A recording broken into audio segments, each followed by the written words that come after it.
Cuando vimos los resultados del primer año, dijimos, no puede ser cierto. Tenemos que continuar un año más para hacer reconocimientos a más hombres y comprobar si ha habido algún tipo de predisposición o algo parecido, porque realmente no nos atrevíamos a creer los resultados.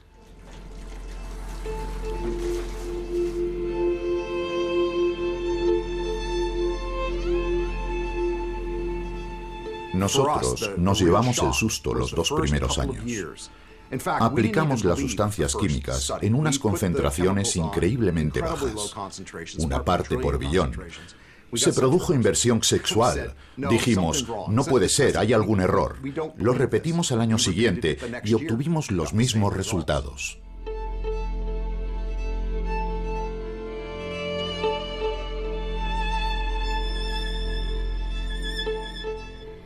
Existen 85.000 sustancias químicas en el mercado, la mayoría desconocidas. No sabemos su potencial cancerígeno, su fuerza reproductiva, el efecto que producen en nuestro sistema inmunológico o en nuestro metabolismo. Necesitamos empezar a trabajar y entender que estamos expuestos a ciertas sustancias y que formamos parte de un experimento enorme. En los últimos 50 años, nuevas moléculas químicas han invadido el medio ambiente. ¿Podrían afectar a nuestra capacidad de reproducción? Este tema preocupa a científicos de diversas disciplinas: zoología, biología, toxicología, investigación sobre el cáncer. Todos están impactados por unos resultados experimentales que parecen indicar que estas moléculas químicas atacan los sistemas hormonales de los seres vivos. Se trata de una hipótesis atrevida, tan atrevida como polémica. Si estos científicos tienen razón, tendremos que reconsiderar nuestra actual forma de vida.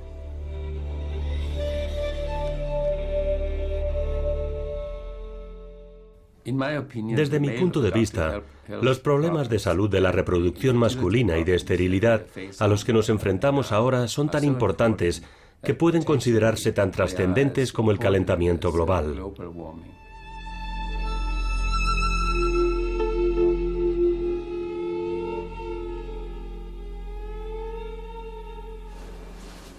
Nuestra historia comienza a principios de 1990 en el Hospital Universitario de Copenhague. Niels Skakebak, doctor e investigador, comenzó a notar un incremento en el número de casos de cáncer de testículo y de esterilidad. Skakebak planteó la pregunta: ¿podría haber algo gravemente perjudicial para el sistema reproductivo masculino? Puso en marcha un plan de investigación a gran escala. En el sótano de la biblioteca, entre registros que se remontan a los años 30, leyó alrededor de 60 estudios realizados por todo el mundo. La conclusión fue constructiva, por no decir otra cosa. En 50 años, el número de espermatozoides de la población masculina ha descendido un 50%. No era lo que yo esperaba, porque la conclusión de la publicación anterior había sido que no debería haber ninguna disminución en la calidad del semen. Me sorprendió mucho encontrar un descenso tan considerable.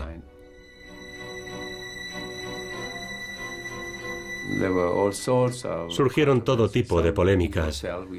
Unos pensaron que habíamos utilizado pipetas equivocadas, otros ponían en duda las estadísticas y otros dudaban del método de selección de documentos. La reacción en contra fue feroz. Se enfrentaron al científico danés y sus credenciales profesionales se pusieron en duda. Para poder validar su estudio tenía que ser confirmado. Skakebak envió todas sus referencias y documentos a una célebre investigadora nombrada por la Academia de las Ciencias americana. El 50% del recuento de esperma considerado en 50 años parecía inverosímil. Si la disminución pudiera seguir produciéndose en esa proporción, sería bastante alarmante. Era muy importante determinar si era cierto o no. Realizamos un análisis sistemático de cada uno de los estudios que trataba este tema. 3 personas trabajaron en ello durante 4 meses.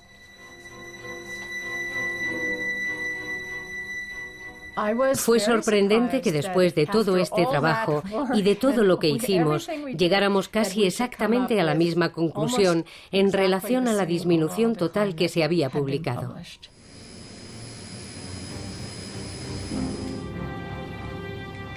En París, el ambiente predominante era el del escepticismo. Pero mientras que Skageback había tenido que trabajar con materiales dispares, en París hay un banco de esperma con datos precisos. Dijimos, vamos a analizar nuestros datos, referidos a más de 1.300 hombres, si recuerdo bien. Al principio partimos de la idea de que no había modificación en la calidad del esperma y que íbamos a demostrar que en 20 años en una ciudad como París no había habido cambios. Esta era un poco nuestra idea inicial.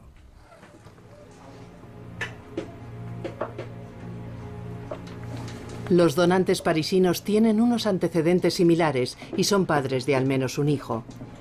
Sus historiales, perfectamente documentados, se guardan en los archivos del centro. Debido a la precisión de los datos, el estudio se convertiría en un trabajo de referencia a nivel internacional. Las conclusiones fueron alarmantes. En 20 años el recuento de esperma había descendido casi un 40%, casi un 2% al año. Mientras que en Francia, Pierre Jonnet no tuvo los fondos necesarios para terminar su investigación, el recuento de esperma no es ciencia, según le dijo el ministro, las autoridades danesas asumieron la gravedad del problema.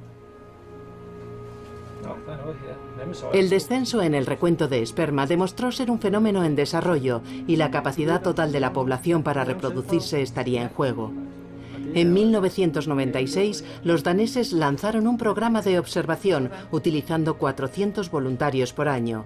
Los resultados no son tranquilizadores. Un joven danés de cada 5 tiene el recuento de esperma bajo, lo suficiente como para afectar a su fertilidad. Observen el esperma de este joven donante y compárenlo con un esperma de alta calidad. Hay menos espermatozoides, tienen menos movilidad, algunos tienen 2 cabezas. Me preocupa, no solo porque son muy pocos, muy poca gente la que nace en Dinamarca, sino porque realmente hay algo que está afectando a los humanos y que no controlamos. No sabemos qué es, simplemente podemos observar que algo nos está perturbando y que no podemos controlarlo. La pregunta es, ¿qué hay detrás de esta baja calidad del semen?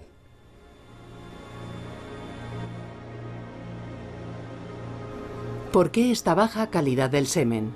¿Por qué ese aumento tan asombroso de cáncer de testículo, un incremento del 400% en 60 años? ¿Y por qué un incremento en las malformaciones genitales detectadas en los niños al nacer, problemas como testículos que no descienden?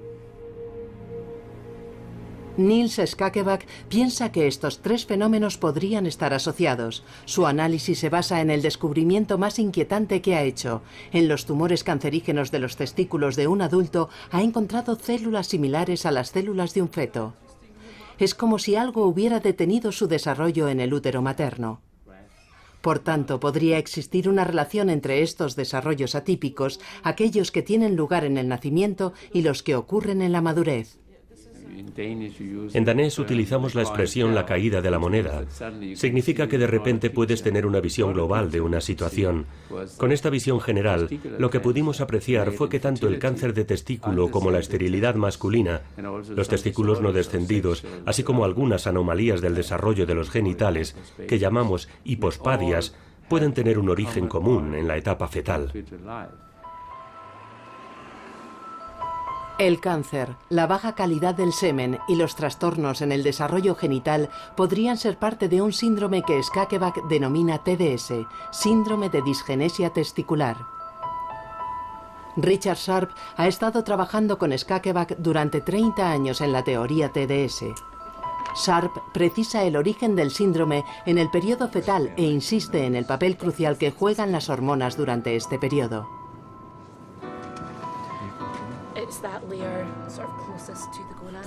El acontecimiento más importante en la vida del hombre tiene lugar en la etapa fetal. No se da la suficiente importancia al hecho de que cada feto humano está en realidad programado para convertirse en una hembra, lo que llamamos el programa de configuración. Todos podemos llegar a ser una hembra, por lo que para convertirte en un varón hay que modificar el programa de configuración, y lo primero es formar un testículo. Por esa razón, el cromosoma Y es el resultado de la formación de un testículo. Es decir, se trata de un acontecimiento clave. Pero en realidad, solo este acontecimiento no es suficiente para convertirte en un varón. Lo que te convierte en un varón es que estos testículos produzcan hormonas. Es la producción de testosterona lo que esencialmente modifica el programa de configuración. Sin embargo, el hecho de que se trate de un proceso que ocasiona un cambio también es, si quieres, un momento de riesgo porque las cosas pueden no ir bien. Tenemos, por tanto, que ser especialmente cautos en cuanto a los factores que pueden influir en el embarazo. Porque si estos factores producen un efecto en el embarazo y afectan al feto, entonces es probable que se trate de un cambio irreversible. La historia de la medicina nos ofrece un ejemplo trágico de lo que puede suceder cuando un feto se expone a factores externos. Distilbene, un medicamento muy recetado en Francia entre 1950 y 1980, era una hormona sintética femenina, un estrógeno químico. Comercializado como un remedio milagroso para prevenir supuestamente el aborto natural, lo tomaron más de 6 millones de mujeres. Pero el milagro se convirtió en una pesadilla.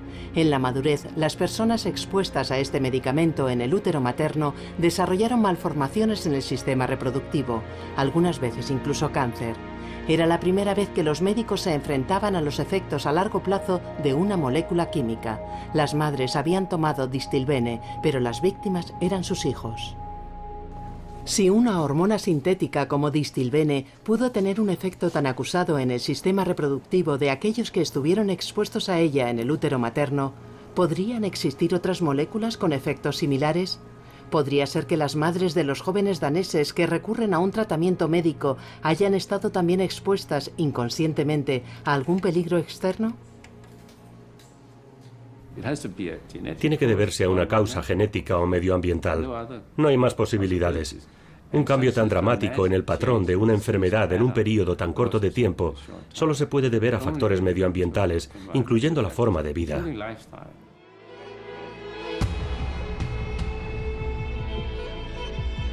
Si el medio ambiente es el culpable, ¿dónde se esconde esta amenaza silenciosa?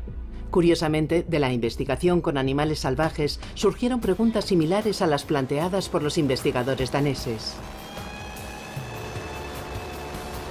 Lou Guillet ha estado estudiando a los caimanes de los lagos de Florida durante 20 años.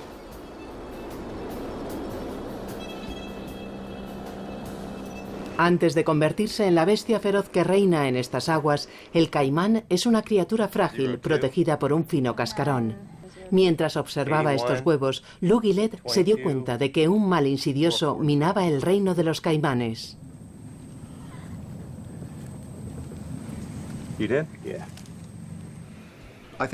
Una de las mayores sorpresas que nos llevamos cuando comenzamos con este trabajo a finales de 1980 fue que muchos de los huevos que recogimos de unos lagos aparentemente limpios y sanos morían. El 50% de los huevos nunca dio lugar a una descendencia viable. Eran o estériles o el embrión había muerto prematuramente. No teníamos ni idea de lo que causaba estas muertes. También descubrimos anomalías en el sistema reproductivo, en las incubaciones. Y nuestra preocupación consistía en, ¿se trata solo de un problema de los animales recién nacidos o persiste a lo largo de la vida? Para descubrirlo, tuvieron que capturar a jóvenes adultos por la noche cuando están más activos.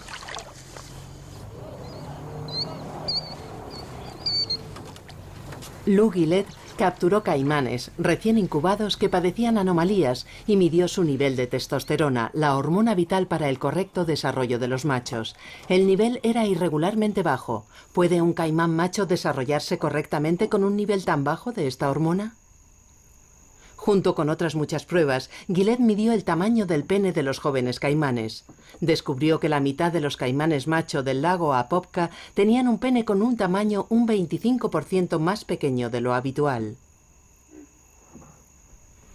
Como científicos, la testosterona baja implica no solo penes pequeños, sino muchas más cosas. Probablemente un cambio en el comportamiento o en las secreciones de otros órganos del cuerpo. Para nosotros era un punto de referencia. Para el público, el tamaño pequeño del pene significó el descubrimiento más famoso de todos los que hicimos. Y también se convirtió en un chiste, porque la gente puede hablar de los caimanes con el pene pequeño. Pero no es una broma, es una conclusión seria que implica que estos animales están padeciendo una anomalía hormonal para toda la vida. ¿Se debe a un cambio en la alimentación? ¿A un cambio en la temperatura? ¿A la contaminación? El lago Apopka, con una incidencia elevada de animales afectados, resultó contaminado con insecticidas unos años antes, pero según los análisis, el agua estaba limpia de nuevo. Entonces, ¿por qué varios años después lo estaba padeciendo todavía la población actual del lago? Me di cuenta de que algo excepcional estaba ocurriendo mientras escuchaba al catedrático Howard Byrne hablar sobre las hijas expuestas al DES, los ratones expuestos al DES. Cuando mostró aquellas diapositivas del ovario, comprendí que las anomalías que él encontraba en el ratón eran similares a las anomalías de aquellas mujeres y niñas que habían estado expuestas a estos estrógenos y eran idénticas a las anomalías que yo encontraba en mis caimanes. Que no habían tomado estrógenos lo sabía, pero también que era exactamente la misma desviación. En ese momento me di cuenta de que compartíamos esta increíble similitud, quiero decir, se trataba de la misma patología. Y entonces la pregunta era, ¿de dónde sacaban mis caimanes los estrógenos?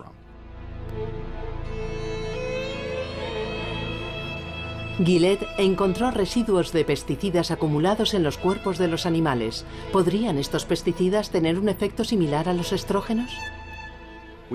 Sabemos qué sustancias químicas hay en los lagos contaminados, por lo que cogemos huevos limpios de nuestros mejores lagos y los tratamos. Y nos preguntamos, si aplicamos estas sustancias químicas a estos huevos, ¿podemos provocar las anomalías que vemos en los lagos contaminados?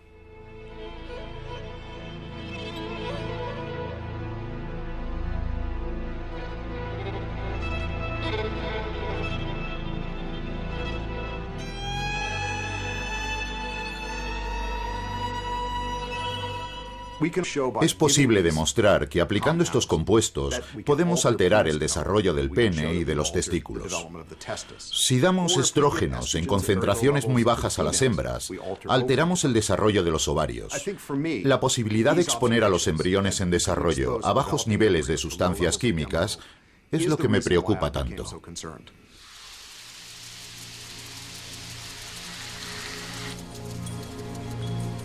Si ciertos productos químicos fabricados por el hombre tienen un efecto como el de las hormonas, las consecuencias podrían ser de gran alcance.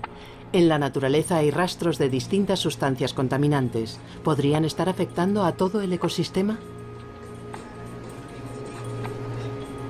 Las ranas viven en entornos variados, pantanos, arroyos, ríos, en zonas protegidas, pero también en áreas de actividad agrícola. Tyrone Hayes es experto en reptiles.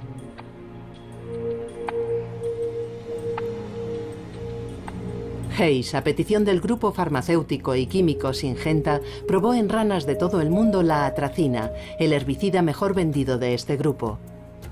En su laboratorio de la Universidad de Berkeley, Hayes expuso a unos renacuajos a dosis muy bajas de atracina, dosis idénticas a las que se encontraron en el medio ambiente. La primera vez que hicimos el experimento, el técnico de mi laboratorio me dijo, tenemos este resultado. Yo dije, no me lo creo. Entonces oculté todas las identidades de tal forma que no supiera cuáles había revisado antes. Lo hizo de nuevo y pudimos ver lo mismo. Le encargué el análisis a otro estudiante y obtuvimos el mismo resultado una y otra vez. Entonces empiezas a creer que es cierto. Los machos expuestos a la atracina se hicieron hermafroditas. Sus testículos contenían huevos. El estudio fue publicado por el New York Times y provocó una gran polémica. Se suponía que estas dosis tan bajas tenían que ser inofensivas. Syngenta rebatió estos descubrimientos y retiró sus fondos de la investigación de Hayes. Mientras otros investigadores intentaban duplicar sus experimentos en el laboratorio, Hayes continuó su investigación en este campo. Casi la mitad de la población mundial de anfibios está en peligro de extinción y nadie entiende realmente por qué.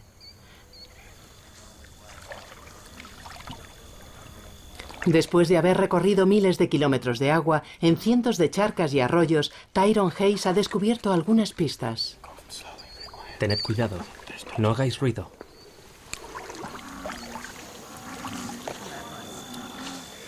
Catch. Catch. Catch. Male.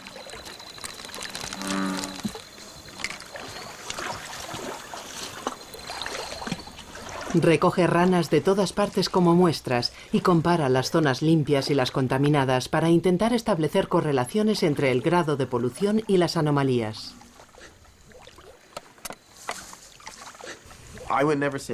La atracina no es la única causa del declive de los anfibios, pero los pesticidas tienen un papel crítico en muchos de los casos.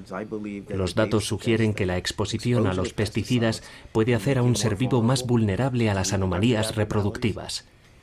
Si están expuestos a una mezcla de pesticidas que impide la metamorfosis y la charca se seca, se interpreta que mueren directamente porque la charca se ha secado. Pero la razón por la que no se han escapado de la charca es que estaban expuestos a unos pesticidas que impiden la metamorfosis.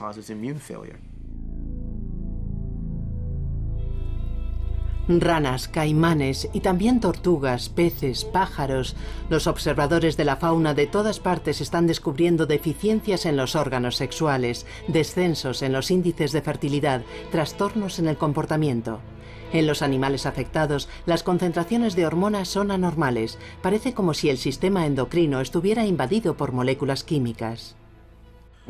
Cuando pensamos en cómo funciona el sistema endocrino, hablamos de cierre bajo llave. El receptor es la cerradura y la hormona, la sustancia química, es la llave. Antes pensábamos que la llave tenía que ser la exacta. Esperábamos, como de todas las llaves, que fuera la nuestra. Que nadie más tenga la llave de nuestra casa o de nuestro coche. Pero nos estamos dando cuenta de que con la disrupción endocrina pueden existir cientos de llaves que interactúan y cierran. Esto da un poco de miedo porque a veces este cierre puede provocar que las cosas se desarrollen de manera anormal. Las células pueden ser anormales e imitar las funciones como una llave normal. Tendríamos la impresión de que nada estaba ocurriendo.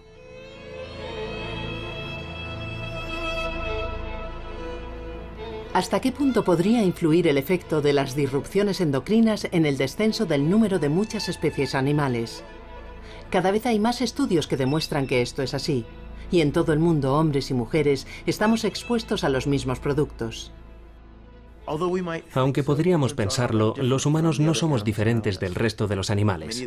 Muchos de los genes que regulan nuestro desarrollo, como por ejemplo el crecimiento de un brazo o una pierna, son los mismos que regulan estos procesos en los pájaros, las tortugas o cualquier ser vivo.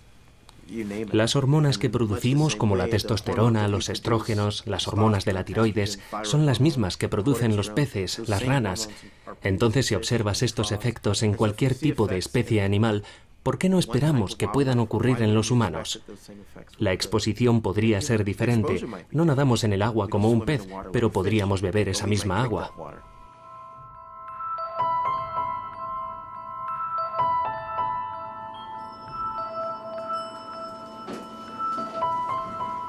Desde que confirmó el estudio de Skakeback sobre el descenso del recuento de esperma, Sana Swan ha estado haciendo investigaciones sobre las posibles causas de este fenómeno.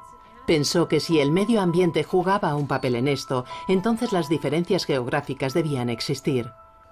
Escogió 4 ciudades, 2 megalópolis, Nueva York y Los Ángeles, y 2 ciudades en zonas rurales, Minneapolis y Columbia. Haría comparaciones entre la calidad del semen de los hombres que viven en estas ciudades. Pensé en la gente en el campo. Quiero decir, gente con esta especie de vida idílica, pastoril, ya sabes. El escenario puede ser muy sano y saludable. Y en la gente en las grandes ciudades contaminadas con estrés y todos los elementos que podrían complicar la situación. Esa era mi hipótesis previa, pero ocurrió lo contrario. Los hombres de las zonas urbanas tienen el recuento de esperma más alto, con espermatozoides más activos que los que vivían en Columbia, en una zona rural. Entonces nos preguntamos, ¿qué ocurrirá en Missouri Central para ser diferente de Minneapolis, que es una ciudad grande? Sospechábamos de las sustancias químicas agrícolas porque en Missouri más de la mitad del terreno es tierra de cultivo. En Minneapolis, casi ningún terreno del centro es tierra de cultivo. Se trataba de una gran diferencia y dijimos, ¿podría deberse a algo en el ambiente producido por estas sustancias químicas utilizadas para la agricultura? Habíamos recogido orina de los hombres que habían aportado una muestra de semen y así podíamos comprobar la presencia de pesticidas. Y lo que nos encontramos fue que en Missouri, donde los hombres tenían la peor calidad de semen, existía un nivel más alto de pesticidas agrícolas en comparación con los hombres que tenían un esperma de buena calidad.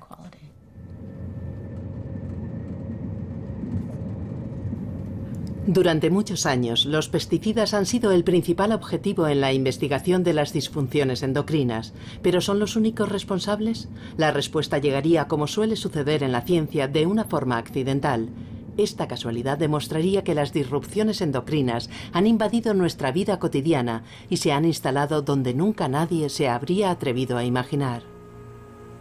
Los biólogos Anna Soto y Carlos Sonnenschein investigan sobre el linaje de las células cancerígenas. Para que estas células proliferen, las exponen a la hormona femenina, los estrógenos. Un día, incluso las células controladas que no habían estado expuestas a la hormona empezaron a multiplicarse. Parecía que todas las células habían estado expuestas a las hormonas, incluso aquellas que no habíamos